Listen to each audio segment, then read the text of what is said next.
ধারাবাহিকের আগামী পর্বতে আমরা দেখতে চলেছি অনুষ্ঠান আজ এখনও শুরু হয়নি পর্যন্ত, নাচ গানের মেয়েরা এখনও আসেনি। তাই ইন্দ্রাণী ভীষণই চিন্তায় পড়ে যায় আর চেয়ারে বসে বলতে থাকে, কি হলো, অনুষ্ঠান শুরু হচ্ছে না কেন? ঠিক তখনই হঠাৎ কুসুম আজ ছদ্মবেশ নেয়, গলায় মালা এবং নাক পর্যন্ত শাড়ির ঘোমটা দিয়ে আচমকাই হাজির হয় আয়ুষ্মান এবং আয়ুষ্মানের ভাইয়ের ঘরেতে।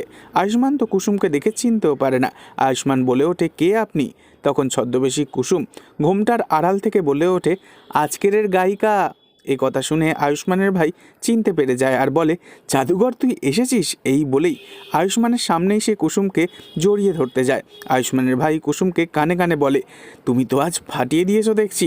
তখন কুসুম হাসে আর ঘোমটা সরিয়ে আয়ুষ্মানের দিকে তাকিয়ে বলে, কি আমায় চিনতে পারলেন না তো?